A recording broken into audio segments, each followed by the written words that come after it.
One Kawan TV One. Assalamualaikum warahmatullahi wabarakatuh.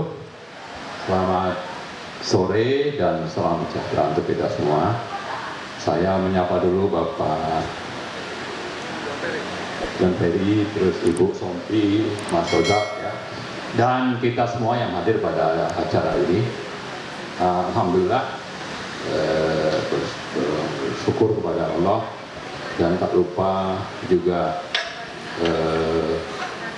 mengaturkan selawat kepada Nabi Muhammad SAW, bahwa pada sore ini kita bisa punya kesempatan untuk berdiskusi dalam rangka salah satunya peringatan reformasi. Nah, bicara reformasi itu terjadi karena apa? Karena adanya pelanggaran konstitusi. Oleh siapa? Oleh yang berkuasa saat itu. Dan pelanggarannya memang terakumulasi dan meningkat dari awal sampai ujung pemerintahannya. Jadi artinya sifatnya eskalatif. Maka yang berkuasa waktu itu harus lengser karena di luar istana itu begitu gencarnya gerakan perlawanan. Nah, kemudian setelah itu terjadilah amandemen Undang-Undang Dasar 45 yang intinya bukan 4 kali tapi 4 tahun berturut-turut, karena pembahasan waktu itu fokus sesuai dengan objek apa yang ingin dibahas. Misalnya terkait dengan masalah anggaran, masalah pemilu, masalah otonomi daerah, sehingga pembahasan untuk merubah Undang-Undang Dasar 45 itu menjadi undang-undang yang disebut sebagai Undang-Undang Negara Indonesia tahun 2002, itu menghasilkan yang sekarang sedang menjadi dasar kita bernegara. Lalu sekarang ini banyak tuntutan untuk kembali ke Undang-Undang Dasar 45. Kenapa? Karena banyak katanya hal-hal yang dilanggar. Nah, bagi kita sebetulnya ini harus dipisahkan, ya. Ada yang namanya sistem, itu terutama adalah konstitusi, tapi ada juga subjek atau pemimpin yang berkuasa merujuk kepada sistem tadi. Jadi sekarang ini sebetulnya yang lebih mendesak itu bukan bicara kembali ke Undang-Undang Dasar tanpa melihat atau menggugat siapa subjek atau pemimpin yang merusak pelaksanaan reformasi dan demokrasi itu yang sekarang sedang berlangsung. Jadi kalau tadi Pak Malau sudah menyebut pemakzulan Jokowi, lalu ketua kita juga tadi sudah menyebut begitu, ya, karena memang masalahnya terutama ada di subjek atau di pemimpinnya. Bukan berarti bahwa kita tidak melihat ada hal-hal yang perlu diperbaiki di konstitusi, di Undang-Undang Dasar 2002 itu, bukan begitu melihatnya, tapi bahwa itu memang ada yang mungkin perlu diperbaiki, ya. Tapi yang lebih mendesak adalah si pelakunya ini, si pemimpinnya ini. Anda mau perbaiki jadi apapun, kalau dia itu otoriter, ya, maka hasilnya tidak akan ada. Yang ada itu kita sebagai bangsa itu dirugikan, negara dirugikan. Itulah yang ada, yang sekarang sedang terjadi.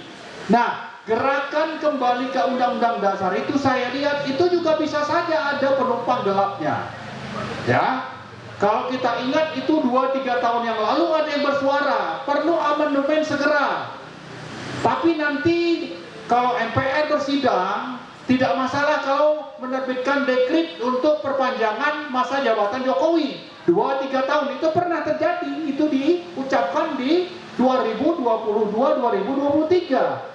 Artinya apa? Artinya memang gerakan kembali ke Undang-Undang Dasar ini ada yang memang murni ingin supaya ada perbaikan sistem mulai dari konstitusinya, tapi lebih banyak saya lihat itu adalah yang memang punya kepentingan untuk menggolkan agenda Jokowi 3 periode, atau juga ada agenda untuk mengalihkan isu, ya, supaya apa? Misalnya sekarang, ya, kita kenapa menggugat menuntut Joko Widodo supaya turun?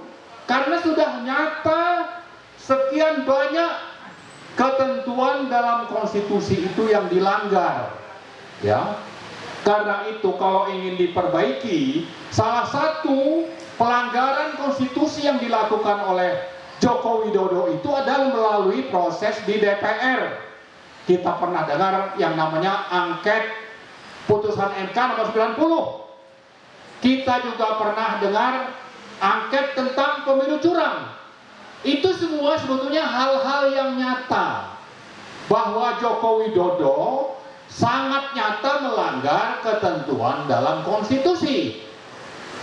Tapi kenapa DPR tidak berdaya untuk membuat supaya angket itu segera terwujud?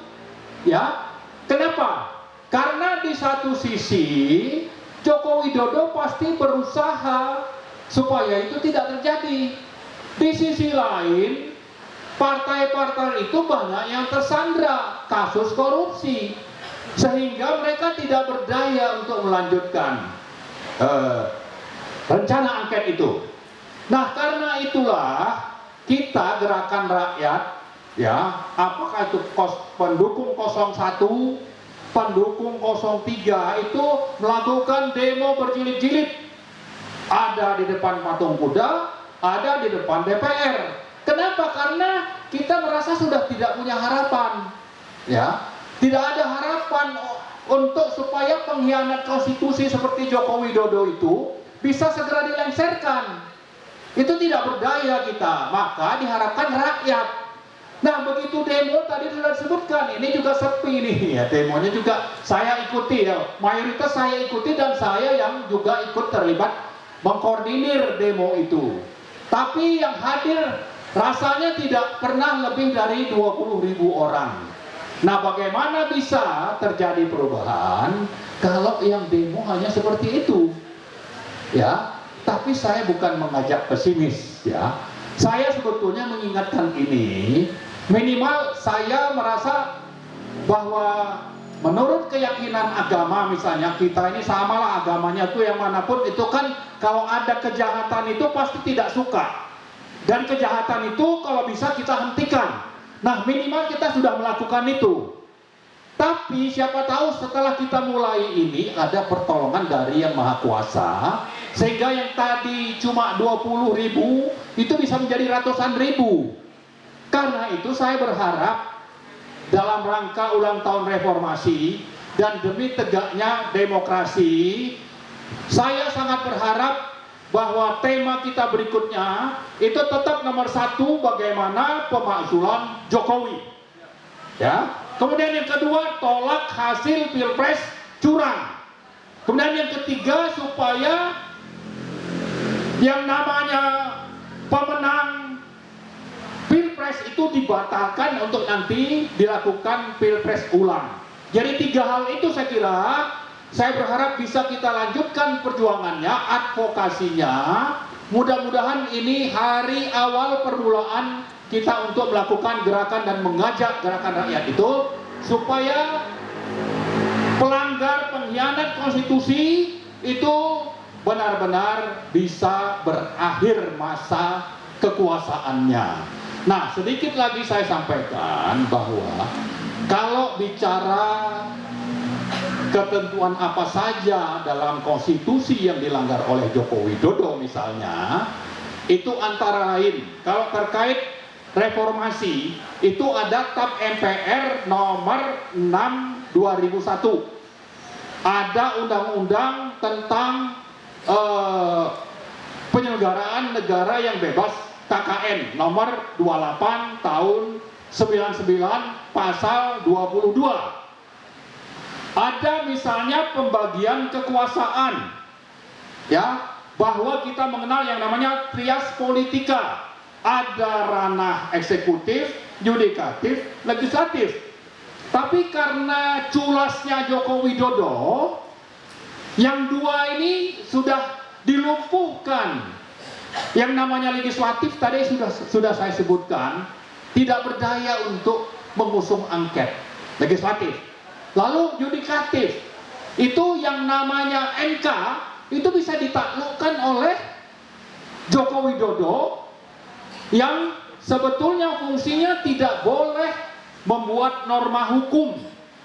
Norma hukum itu ada di ranah DPR dan pemerintah untuk membuat ketentuan dalam undang-undang. Tapi ini karena berkuasanya Joko Widodo, MK pun berhasil dilumpuhkan untuk lahirnya putusan MK nomor 90, sehingga loloslah Gibran menjadi cawapres. Dan dalam pelaksanaan pemilu curang, kejahatan Joko Widodo itu bertambah-tambah melalui pelanggaran ketentuan konstitusi, misalnya melanggar pasal 23 tentang penetapan APBN.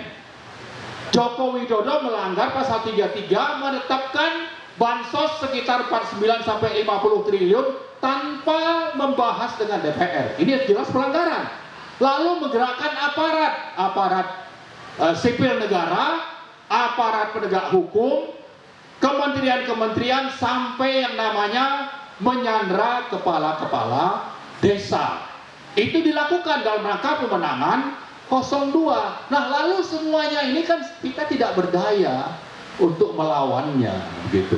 Nah, sekarang tinggal pilih saja, kita mau jadi pecundang atau ingin tetap eksis sebagai bangsa yang tidak di bawah kekuasaan dinasti Joko Widodo, yang mungkin bisa saja kolaborasi dengan Prabowo, tapi yang lebih dominan saya lihat itu adalah dinasti Joko Widodo yang menjadi antek Cina dan oligarki, ya. Tinggal kita pilih.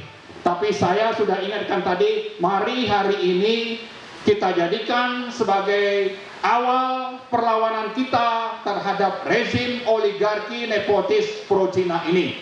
Melalui apa? Melalui berbagai gerakan advokasi yang mampu kita lakukan, dan salah satunya kita berharap nanti dari partai-partai oposisi, kita berharap PDIP itu tidak bergabung menjadi koalisinya Joko Widodo atau Prabowo. Kita berharap PKS juga demikian. Nah, minimal dengan dua partai ini bersama rakyat, kita harapkan reformasi itu bisa dipulihkan, ya, demokrasi bisa tetap dijalankan. Itu saja, terima kasih. Assalamualaikum warahmatullahi wabarakatuh. Waalaikumsalam. Terima kasih Abang Anda Marwan Batubara yang sudah menyampaikan pemaparan apa yang diterjemahkan melalui tema yang kita angkat sore hari ini. Nah, Bapak-Bapak Ibu sekalian, tragedi kelam kudeta konstitusi pada nafas demokrasi Indonesia dan pemasungan kedaulatan rakyat memang benar terjadi. Untuk itu kami berharap dengan pelecehan terhadap konstitusi oleh otorisasi penguasa dan mafioso oligarki berpacu memadu ambisi membangun dinasti politik. Kami lanjutkan kepada Bung John Pairis, mungkin bisa menerjemahkan apa yang kami sampaikan tadi untuk bisa memacu semangat perjuangan kita di bulan Mei, di bulan perjuangan mahasiswa, perjuangan reformasi 98 yang akan kita peringati 2 hari lagi. Untuk itu kami serahkan kepada Bung John. Jadi apa yang disampaikan oleh Bung Marwan itu memang kita sudah membahas itu juga, tapi sekarang lebih tajam lagi memang. Itu yang paling penting. Dan saya melihat sekarang terjadi pelumpuhan dua kekuasaan dalam trias politika itu, yaitu legislatif dan yudikatif dilumpuhkan. bukan dilumpuhkan oleh eksekutif, tapi dilumpuhkan oleh seorang penguasa yang mencoba untuk melahirkan kembali sentralisme kekuasaan negara itu. Nah, kalau itu kembali ke Undang-Undang Dasar 45 lagi, yang terjadi seperti itu, Pak. Dan jangan lupa manifesto politik Partai Gerindra itu kembali ke Undang-Undang Dasar 45 dalam anggaran dasarnya. Saya kurang tahu apakah kembali kepada nilai-nilainya. Saya menafsirkan seperti itu. Bukan kembali untuk meniru semua seperti dekret presiden. Kalau kembali ke Undang-Undang Dasar 45 yang awal itu seutuhnya, MK dibubarkan, DPD dibubarkan, KY dibubarkan, Mahkamah ya, dan lain-lain juga dibubarkan. KPK juga saya kira dibubarkan.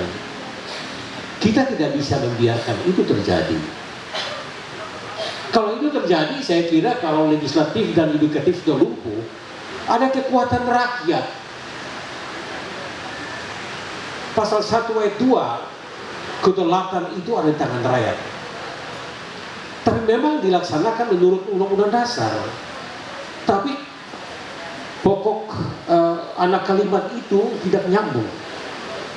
Karena yang melaksanakan kedaulatan rakyat itu adalah 3 kekuasaan itu. Eksekutif, legislatif, yudikatif. Nah, kalau itu lumpuh, siapa yang merawat kedaulatan itu? Siapa yang mengawal kedaulatan itu? Dalam prakteknya Bu Marwan, saya lihat Ibu Sompi, kedaulatan rakyat itu hanya berumur 3 menit saja di bilik suara. Keluar lagi itu sudah dimiliki oleh para caleg dan capres. Lumpuh dia. Jadi kita kembali ke meta teori saja. Ada hukum positif, ada hukum agama, ada hukum karma, ada hukum alam. Kembali ke hukum alam itu pada reformasi itu. Dan saya kira hukum alam itu hukum tertinggi. Kehendak rakyat, kehendak publik itu untuk merawat kembali atau memperbaiki kembali nilai-nilai demokrasi Pancasila itu. Di PIP memang kita kita sedang melakukan kajian bersama-sama dengan BRIN, ya, selamatkan demokrasi Pancasila Bung. Itu agenda utama kita. Sudah 3 kali kita rapat, kami kebetulan di sana ditugaskan, dan memang kita melihat BRIN maupun DPW melihat sudah rusak demokrasi ini. Dan kita harus melakukan pendobrakan atas kekuasaan yang sangat sentralistik itu, yang dipegang oleh 1 orang itu. Tidak bisa kita biarkan. Kalau kita biarkan itu berarti kita membiarkan demokrasi Pancasila itu mati. Catatan saya yang kedua, politik kita, politik ketatanegaraan kita, demokrasi kita yang sedang berjalan ini bukan lagi demokrasi yang arif dan bijaksana. Ya, kerakyatan yang dipimpin, kerakyatan itu saya terjemahkan demokrasi oleh hikmat kebijaksanaan. Penguasa sudah berhikmat lagi, tidak bijaksana lagi. Seenaknya dia menentukan sikap, seenaknya dia menentukan keputusan politik, bahkan mempengaruhi dan melemahkan 2 kekuasaan utama itu dalam teori trias politika itu, saudara-saudara. Karena itu kita harus melawan, harus membangkang, melakukan pembangkangan. Sebetulnya pembangkangan sosial bisa dilakukan oleh buruh, mahasiswa, petani, nelayan, sopir-sopir angkutan umum. Kita lakukan itu. Kalau pembangkangan itu bisa dilakukan, saya kira lumpuh ekonomi kita. Ya toh? Dan begitu. Lumpuh ekonomi kita. Itu berarti yang menderita siapa? Ya rakyat. Penguasa tidak menderita. Mereka punya stok uang yang banyak, stok pangan yang banyak, punya tabungan yang banyak. Mereka bisa bikin apa saja gitu. Kasihankan rakyat kita. Yang ketiga saya kira, menurut teman-teman di kampus itu, ini sudah hukum alam Bung Marwan, Ibu Sompi, bahwa satu rejim itu dia berumur cuma 20 tahun lebih. Orde lama begitu juga kan? Orde baru juga begitu. Orde reformasi juga begitu. Kayaknya sudah waktu itu sudah muncul Bu Sompi untuk menciptakan lagi reformasi jilid 2. Dan saya melihat reformasi jilid pertama itu tidak membawa hasil yang optimal. Atau mungkin dengan kata yang sangat bijaksana, reformasi belum selesai sebetulnya. Ya. Struktur itu berubah, sistem berubah, tapi kulturnya tidak berubah. Struktur politik berubah memang. Ya, dulu hakim-hakim Mahkamah Agung itu di tangan presiden semua. Sekarang nggak bisa. Komisi Yudisial yang mengusulkan, fit and proper test. Rapat anggota itu siapa yang menentukan ketua? Dulu itu presiden yang menentukan, baik ketua MA maupun ketua MK. Bahkan dalam Orde Baru itu Soeharto menentukan siapa ketua umum PDIP, siapa ketua umum P3. Nah, kita meninggalkan itu. Muncul reformasi, ya, dengan tagline itu kontra hegemoni dan monopoli. Dan berhasil kita. Berhasil merubah, ya, melakukan konstitusional reformasi konstitusi dan politik. Amandemen dilakukan pertama, kedua, ketiga, dan keempat tahap itu, ya. Dan sangat menarik, walaupun menurut para ahli belum banyak yang bisa disempurnakan. Dan karena itu harus ada amandemen kelima untuk menyempurnakan itu. Kami kebetulan diangkat dengan 31 orang untuk menjadi komisi konstitusi pada waktu itu oleh Amin Rais. Kita usulkan rancangan amandemen kelima, tetapi sampai sekarang itu tidak ditindaklanjuti oleh MPR, ya. Dan saya kira kita harus melakukan selain itu gerakan besar yang disampaikan oleh Bung Marwan tadi itu juga. Beranikah kita melakukan semacam resolusi, ya, atau rekomendasi kritikal kepada lembaga-lembaga negara itu, pada pusat-pusat kekuasaan itu, ya, kepada ketua MK, kepada ketua DPR, kepada ketua DPD, ketua MPR. Kita ke sana. Saya masih ingat pada waktu zaman Orde Baru itu ada satu kelompok, ya, Hamka di situ, Mukti Ali, Dr. Simatupang di situ, namanya kelompok Cibulan. Mereka yang melahirkan yang kediri Soeharto pada waktu itu. Saya jadi lupa, ya. Yang pada akhirnya menuntut Soeharto harus menyerahkan jabatan, sudah cukup. Aduh, saya jadi lupa. Iya, nama kelompok itu, nama gerakan itu. Saya lupa deh. Karena sudah terkuras satu hari ini berpikir. Enggak. Kalau Cipayung kan mahasiswa, Cibulan kan para cendekiawan. Ya, saya besar di itu, dua itu. Nah, yang Cibulan ini yang menandatangani supaya Soeharto mundur itu petisi 50, ya. Itu petisi 50 melakukan itu, saudara-saudara. Bisa nggak kita meniru itu dengan semua konsekuensi politik? Tentu saja, ya.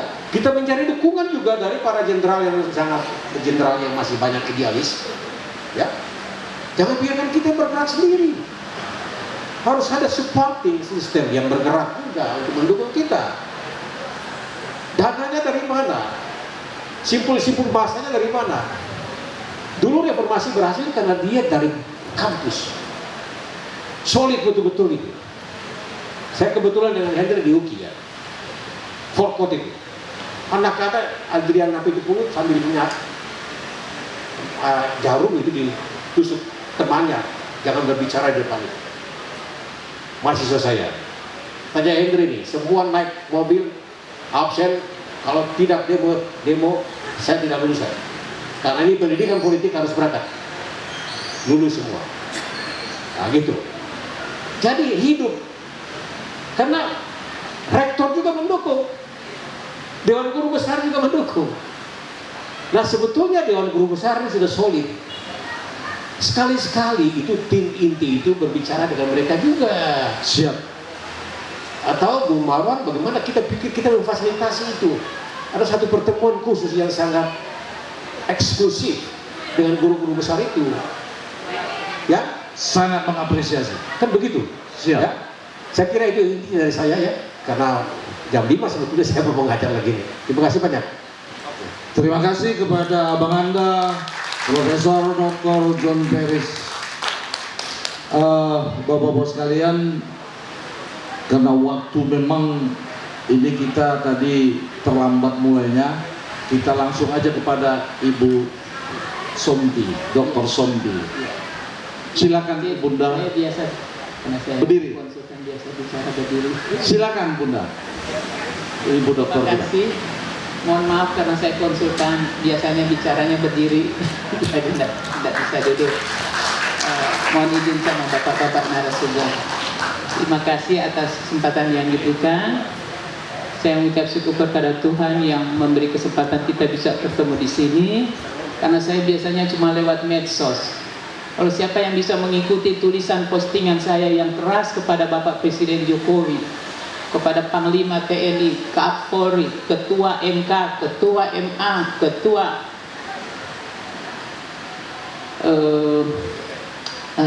Kejaksaan Agung, Ketua DPR, MPR, DPD, Ketua KPU, Ketua Bawaslu, semua saya tulis 1, 2, 3, 4, 5, 6, 7 semua. Mungkin Bapak bisa baca di WA saya yang sangat berani. Mereka bilang, Dokter Mariana kok berani sekali nanti ditangkap. Saya sudah siap ditangkap. Tapi yang jelas, kalau zaman dulu pahlawan-pahlawan kita berani mati untuk kemerdekaan Indonesia, kita pun akan berani mati berdarah-darah demi Indonesia. Kalau Bapak baca postingan saya di Facebook Mansi Mamolina, di situ saya keras. Panglima TNI Kapolri adalah alat keamanan yang memiliki otoritas tertinggi di seluruh dunia, termasuk Indonesia. Kenapa Bapak Panglima TNI dan Kapolri tidak menegur Pak Jokowi yang sudah melanggar, menabrak, memperkosa konstitusi demokrasi, bahkan trias politikal ini dia sudah tabrak. Karena pejabat legislatif itu dia yang rajanya. DPR adalah rajanya, raja dan ratu DPR, bukan Pak Jokowi. Kalau Pak Jokowi punya hak prerogatif itu hanya terbatas dengan pejabat presiden only. Bukan semua dia tabrak karena Pak Jokowi bukan raja. Mohon maaf, kenapa kita semua merasa bahwa Pak Jokowi itu sudah tabrak semua, kita cuma diam. Saya tetap bersuara di Facebook saya Mansi Mamolina, Bapak Ibu bisa buka itu. Saya terang-terangan saya bilang, tidak bisa Pak Jokowi harus mundur. Kalau Pak Jokowi sayang, saya tulis di Facebook itu, kalau Pak Jokowi sayang, Pak Jokowi punya anak-anak cucu sampai atas, bisa jadi calon presiden yang terhormat, Bapak harus mundur sekarang. Berhentikan Gibran. Belum saatnya dia menjadi wakil presiden. Mau dibawa kemana kita punya NKRI? Sekarang saya tanya Bapak Profesor, untuk dipilih jadi dekan itu harus seleksi luar biasa, baru dekan. Sedangkan untuk jadi kepala daerah, bupati, wali kota, itu pun sudah melanggar konstitusi. Kenapa orang yang belum punya pengalaman, belum ditempa hanya karena banyak uang dia harus jadi bupati, wali kota? Akhirnya sekarang banyak negara habis uangnya karena dikorupsi oleh kepala-kepala daerah yang tidak punya bibit bebek bobot. Ya, jadi dalam hal ini saya terang-terangan saya bilang, Pak Presiden, saya mengasihi Anda. Anda sudah banyak berbuat kehebatan di Indonesia, tapi jangan diakhiri dengan nilai setitik rusak susu sebelanga. Jadi Bapak harus mundur, berhentikan Gibran. Saya juga bilang sama Pak Prabowo, kalau Prabowo ngotot masih tarik Gibran jadi wakil presiden, Bapak Prabowo terpaksa kami likuidasi, tidak boleh jadi presiden, harus pemilih ulang. Ya, karena tidak mungkin menjadi presiden dan wakil presiden yang mohon maaf di kitab suci saya aja terang-terangan Tuhan bilang pemerintah adalah wakil Allah, dan wakil Allah itu pemerintah tidak boleh sembarang dipilih, tidak boleh sembarang memilih anak ingusan kayak Gibran. Apakah Gibran bisa jadi wakil Allah di NKRI ini? Omong kosong. Pada waktu bulan Februari, 14 Februari itu pemilihan, katanya nanti Presiden Jokowi bilang yang penting pemilihan presiden, wakil presiden. Kita lihat tanggal 14, saya langsung tanggapi lewat Facebook, lewat WA, Pak Presiden, yang Anda bilang yang penting 14 Februari itu adalah arti tersurat pemilihan presiden dan cawapres. Hari ini 78 tahun sudah merdeka, masa pemilihan presiden cawapres hanya menjalankan arti tersurat, sedangkan arti tersiratnya tidak dijalankan.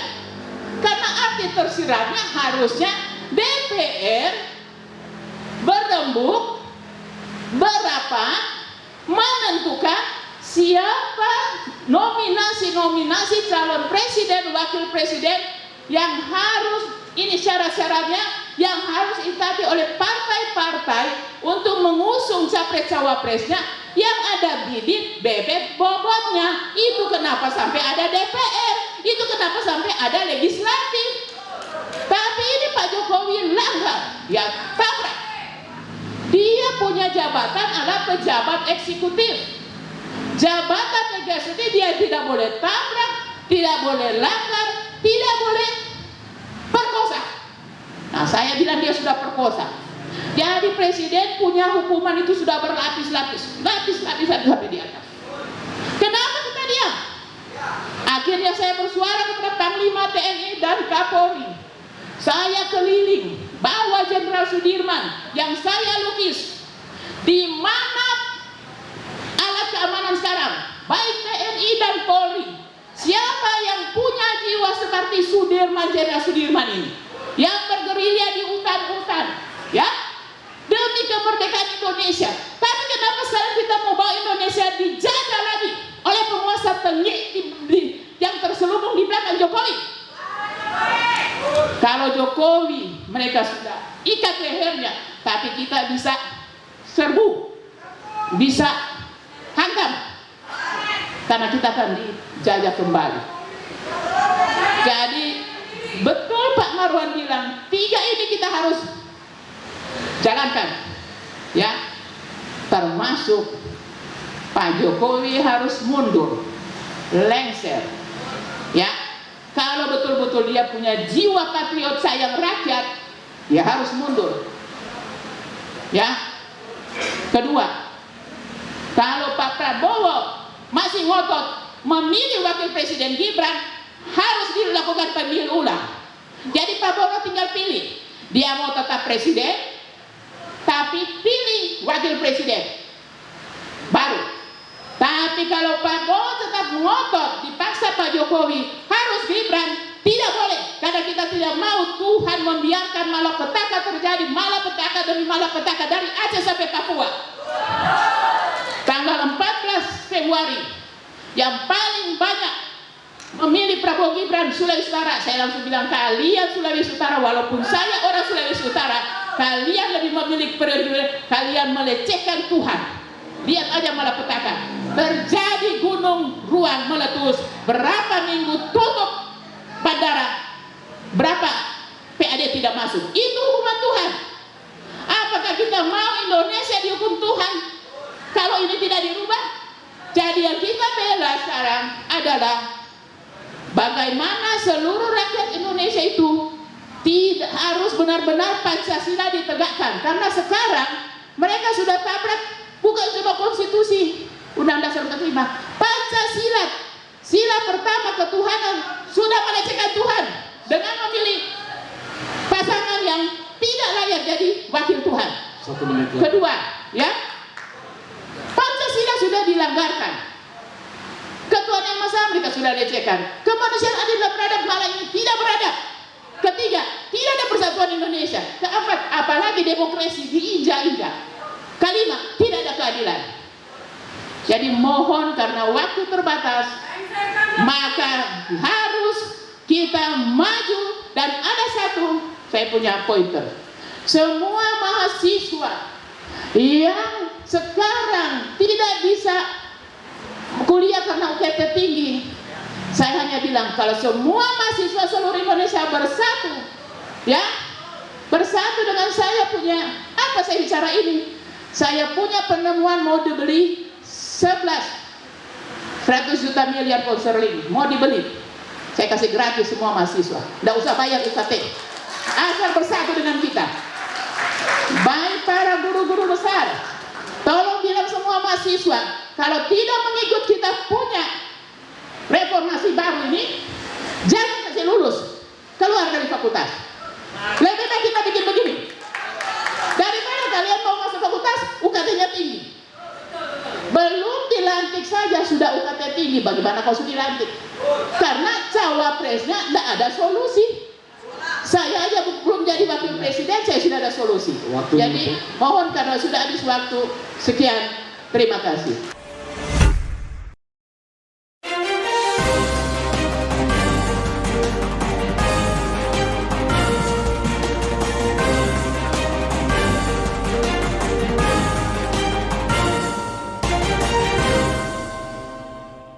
One Kawan TV 1